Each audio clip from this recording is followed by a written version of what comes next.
no vídeo de hoje a gente vai falar um pouco sobre as falas do Pedrosa no SBT Esporte Rio. Vamos também falar sobre reagir ao vídeo do Pedrosa e também ao vídeo do Léo Jardim no vestiário após o jogo de Vasco e Audax. Umas palavras bem emblemáticas que ele deixou lá no vestiário. Acompanha comigo aí a seguir e no final eu volto para dar minhas considerações. Muito bom!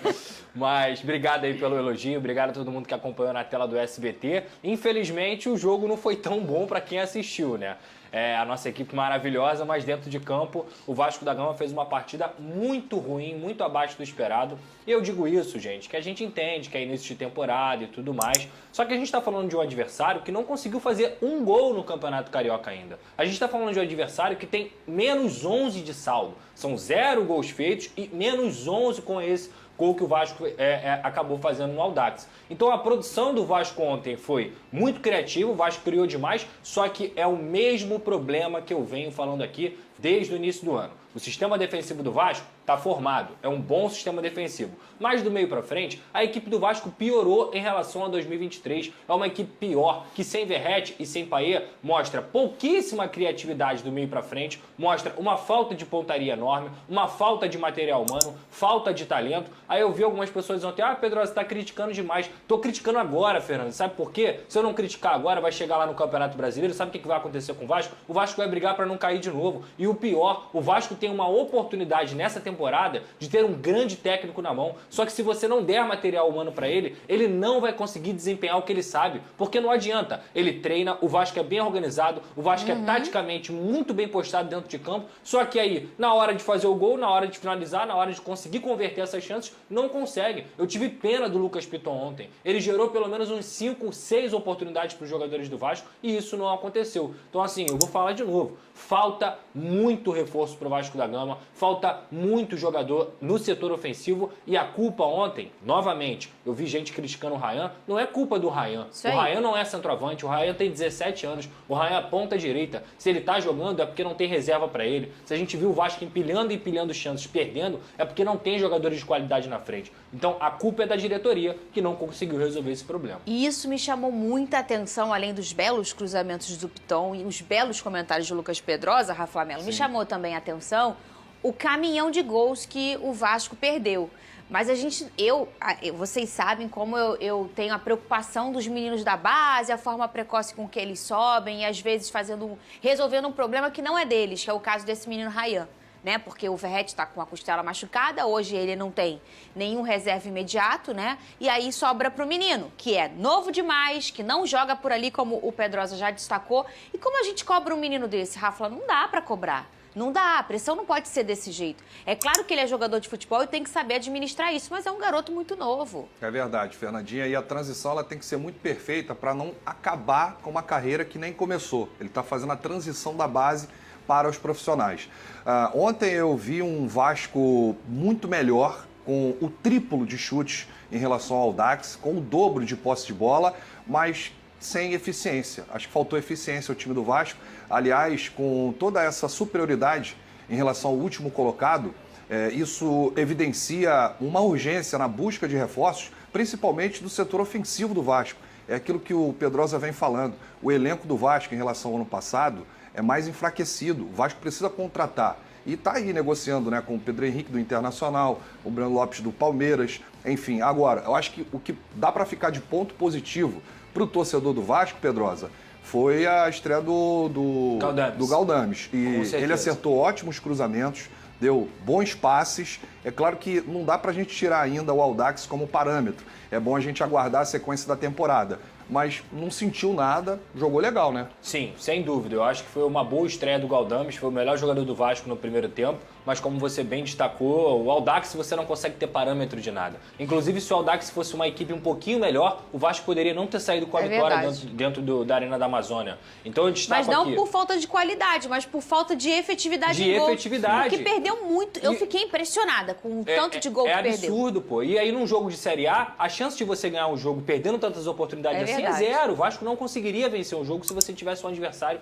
um pouco melhor. O Audax, ele dava muito espaço, o Audax, ele não agredia. Era uma equipe, com todo respeito, que está longe de desempenhar um nível de realmente futebol profissional. Então, a minha bronca é essa, Fernanda. Se o Vasco tivesse construído essas chances todas contra uma equipe melhor e não tivesse conseguido aproveitar, a análise seria uma. Mas é uma equipe que não consegue jogar no nível de futebol profissional. E o Vasco da Gama, que tem um investimento que tem, mesmo sem os seus principais jogadores, deveria ter feito 3, 4, 5-0 no Audax. Essa é a cobrança. E a cobrança sempre vai ser feita quando tem que ser feita. A gente deixa um beijo aqui para a família e também para o jogador Bruno Lima, né, que teve a fratura na tíbia e na fíbula da perna, né, uma imagem até muito forte, a gente decidiu até não mostrar, porque, enfim, é uma imagem forte demais. Foi uma fratura bem feia e um beijo aí para a família do Bruno e para o Bruno também uma pronta recuperação para o jogador do Audax. Olha, a gente vai ver o que o treinador Emiliano Dias falou depois dessa partida. Ele enfatizou o show, claro, da torcida do Vasco. Hacía mucho tiempo que no vivía una cosa así. La verdad fue emocionante. Ficamos impresionados con la torcida. Sabíamos que era así aquí, mas una cosa es saber, otra cosa es vivirlo. La verdad que ficamos muy contentos y sobre todo agradecer por el apoyo y por la torcida. Lo de la torcida hoy fue increíble. Ô, Rafa, a gente mostrou ontem aqui a torcida do Vasco, né? E falamos muito bem, Pedrosa, dessa torcida em Manaus, a recepção e tudo mais. Todo mundo sabe do quanto eu acho isso bacana para contemplar essa torcida off-Rio. E aí o Emiliano e o Ramon, eles demoraram um tempo para conhecer de perto a torcida do Vasco, porque São Januário ficou fechado por um longo tempo, por conta daquela, a gente chama aqui de injustiça que fizeram com o Vasco em relação ao tamanho da punição. Tinha que ter a punição sim, mas não tão grande como foi. E eles demoraram para encontrar essa torcida. E quando encontraram, não vai barrar. Se apaixonaram, né? É verdade. É importante também a torcida do Vasco em Manaus, que deu um show desde o aeroporto. Foram lá no hotel, deram carinho para os jogadores. E é importante, né, para eles tomarem esse conhecimento da grandeza do Vasco, não só no Rio de Janeiro, mas no país, enchendo, lotando aí o estádio lá em Manaus. Eu acho que a torcida não ficou muito satisfeita com a atuação, não. E, Pedrosa, o que você achou das mexidas? Ontem, o segundo tempo, muito, muito diferente, né? Sim. Você até comentou isso na transmissão. O Vasco volta com os ajustes pequenos, né? Até porque não tinha muito ajuste a se fazer, porque o Audax não mostrava perigo. Mas você falou das mudanças que deveriam ser feitas, elas foram feitas. Eu também queria que você falasse sobre o que você achou da fala do Emiliano. Então, em relação às mudanças, você vê que a equipe reserva ela é enfraquecida e aí quando entram os reservas do reservas, a situação fica mais caótica ainda. O Serginho, por exemplo, é um jogador que teve uma oportunidade de cara pro gol e ele preferiu receber um tronco e pedir um pênalti do que finalizar. E aí a gente ouviu, poderia tacar a bola. Não é assim. Não é assim, Serginho. O David, apesar de ter feito gol, perdeu 4. Então, assim, é muita dificuldade que o Vasco tem nesse setor. Em relação às falas, cara, eu vejo que é o Emiliano, o Ramon Dias, e eles veem essa torcida, eles veem o tamanho do Vasco da Gama, eles resgatam esse tamanho do Vasco da Gama e sabem do que significa o Gigante da Colina, a vontade de vencer deles, mas ao mesmo tempo eles estão ficando cansados, porque toda a entrevista coletiva eles chegam lá e pedem reforços. O técnico já pediu, o auxiliar técnico já pediu, o capitão já pediu, a torcida pede e a diretoria, pelo visto, não está escutando. Então, assim, a hora que esses caras encherem o saco, prometeram para eles que eles tinham que receber reforços, prometeram para eles que iam formar um time competitivo, aí depois a torcida do Vasco vai ficar chorando por conta de uma incompetência que a diretoria está fazendo de não dar as peças necessárias. A 777 emperra. Acho que a 777 Sim. é muito burocrática, mas a diretoria tem que trabalhar para convencer a 777 então. Tem que mostrar para eles que as deficiências acontecem, porque senão, repito, o Vasco vai entrar dentro do Campeonato Brasileiro tendo a oportunidade de ter um grande técnico sem material humano e o trabalho vai ser reduzido. Bom, concordo com tudo que o Pedrosa falou, né? O Vasco até criou muitas jogadas, como até eu falei no vídeo anterior da análise da partida. Porém, precisa contratar, cara. Não tem jeito. As palavras que o Pedrosa usou estão completamente corretas. O Vasco é muito frágil do meio pra frente. Precisa de contratar atacante e homem de beirada, porque senão vai ficar difícil na Série A esse ano. Dar os parabéns pela vitória. Acho que não faltou bem de ninguém. Mas a gente sabe que pode e que a gente tem que fazer muito melhor do que a gente fez hoje.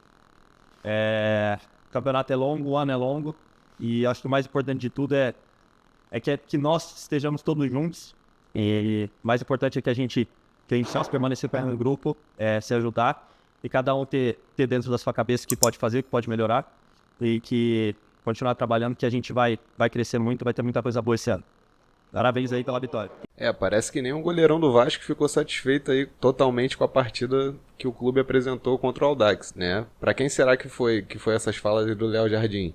A cara do Praxedes ali deu uma entregada, hein? Parece que ele sentiu aí em direto. Mas comente aí abaixo o que você achou da fala do Pedrosa, tanto quanto a do Léo Jardim, né? Não esqueça de deixar o seu like aí, se inscrever no canal e conto com você no próximo vídeo.